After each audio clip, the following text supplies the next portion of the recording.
1, 2, 3. Are you a corrupt politician?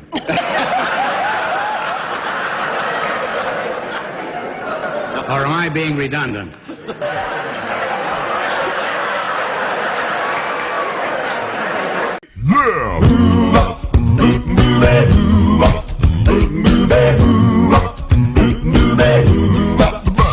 Well, she sneaks around the world from Maryland to Carolina. She's a sticky-fingered filter crumbling down to Belize. She'll take you for a ride on the boat to China. Tell me where in the world is there's only South Korea, making honey cause crying come from the Red Sea to Greenland. Will they singing the blues? Or will they never Arkansas still? The beat come from a jungle. Tell me where in the world is we go from Nashville to Norway, but air to Zimbabwe, Chicago to Czechoslovakia and back. Well, she'll ransack Pakistan and Afghanistan and Scandinavia, then just stick 'em up down under and go big pocket bourbon. She was Memphis and misdemeanor when she stole the beans from Viva. Tell me where in the world is tell me where in the world. Come on, tell me where can she be? Botswana to Thailand, Milan via Amsterdam, Bali to Bali, Ohio. Oh, whoa. Ooh, the cheese. Ooh, the cheese. Monday to Friday at 5. She flies around the globe and jumping from every nation. She's a double-dealing diva with a taste for favoring. Her itinerary's loaded with moving violations. Tell me where in the world is tell me where in the world is where in the world is. Tell me where in the world is where can she be? Where in the world? Watch your back.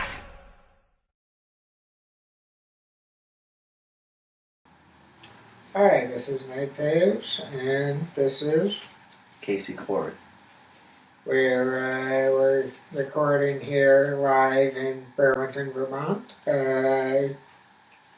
here on New Year's frickin' Eve, and we're doing a long delayed podcast. Let's talk for a minute about this long delay here, and then we'll get into what the podcast is about. As I noted in the last podcast and the podcast prior to that, this podcast is delayed because of a parental dental emergency. Actually, it's not a laughing matter. No, but I'll explain to you why it is kind of a laughing matter. My dad bit into a burger from McDonald's, and his bridgework on the left side of his mouth cracked, and that it caused him to have to do 3 days worth of dental work to get it fixed. And that isn't even the finished product. That's just to get it working again. So anyway, while he goes through that hellhole, you can imagine what that was like. So,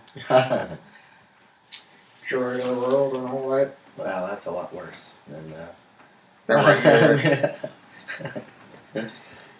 you imagined, or a lot worse. Yeah, a lot worse than I mean, just like a simple chip. I mean, which does happen, people.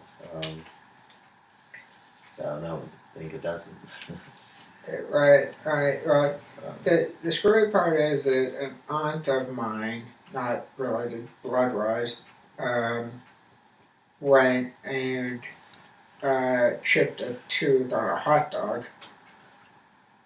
And my dad chipped his on a burger from a competitive company from the one that he works on. He works at Wendy's. and it was a McDonald's burger that he chipped it on, so I think should eat at the competitors. Yeah. Wow. Yeah. Well, I've never experienced chipping a tooth myself, but my father actually did chip a tooth once at a Greek restaurant, and it was he was eating some pistachio. Not exactly sure what was in that chipped his tooth. Maybe the chicken wasn't deboned quite enough, or Fair enough. But anyway, all that to say that just get us back on track here. All that to say that that's why this was on delayed. And the subject, as I said in the last podcast, was that of Jane Sanders' quote unquote retirement, um, which is a little bit shoddy to say the least for a term, as what it actually is. So, I have brought with me here some information about Colonel Sanders, as you'll hear her called, and just give a little backstory on why I call Jane O'Meara Sanders Colonel Sanders. It's an affectionate nickname for those of us who were under her at Burlington College. Um, you'll remember Casey, a gentleman by the name of Michael Shore, yes. and he and I were talking one time, and I said to him, and that who gritting up there, and this was around the time of one of the incidents that we'll go into through these articles and whatnot, and he goes, yes, Colonel Sanders. I don't like her chicken. And it and it took me a couple of minutes to get that joke, but once I did, it stuck. So now, then I started hearing other people call her the Colonel, and it wasn't just me, it wasn't just Michael Shore, it wasn't just you. Everybody was calling her the Colonel. So, oops, I just made a spoilers of that nickname, but everybody called her the Colonel. So, you will hear the truth about the non-actual chicken Colonel Sanders tonight. Tonight for when we record it, whenever you hear it. And I may one day, it's contemplation, Yes. like thought out, but I may write a song about her tenure there called Nightmare at Burlington College. That sounds like a sequel to a Wes Craven film. Well, actually, there's a song by Green Jelly called Nightmare on Sesame Street, and so that's what gave me the idea of just switching up Sesame Street to Burlington College. I see. Yeah, well, as you heard at the beginning of the podcast, we have the song "Where in the World Is Jane Sanders," and please take special note of in moving violations being the key phrase here from the song, because that really is what this is about, is moving violations. So that said, what do you say we get down to the articles here? He nods his head, so we'll continue. The first excerpt that I have here is from wikipedia.org /wiki /Bernie Sanders. Bernie Sanders being the so-called great senator here of Vermont. And he's a 70-year-old guy that has one foot in the grave and one foot in bed with his wife. That was my joke from a little stand-up act that I did. Well, I was at the college. Now that I'm not at the college, I do not use that act. But anyway, it says here, this is under personal life on the Wikipedia page. It says Sanders is married to Jane O'Meara Sanders, president of Burlington College, and has one son, blah, blah, blah, blah, from a previous marriage. So, that was what it said before. After Jane, quote unquote, resigned from Burlington College, it says Sanders is married to Jane O'Meara Sanders, former president of Burlington College. Now, that said, it doesn't say Sanders for her last name, it says Jane O'Meara. Somebody needs to add that last name because she is technically called a Sanders now. Anyway, nitpicking aside, the first article says Burlington College students press for changes after professor's dismissal. By Ken Picard. And this is 11/25/08. Remember that? In case you know what it said.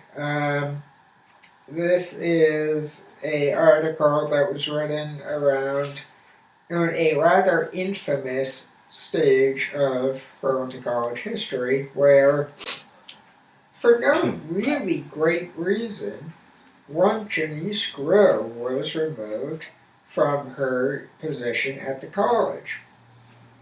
Now, mind you, at the time, just to give you a little historical context before I get into this, there were two people in the writing center aside from Nora Mitchell, remember? Mm-hmm.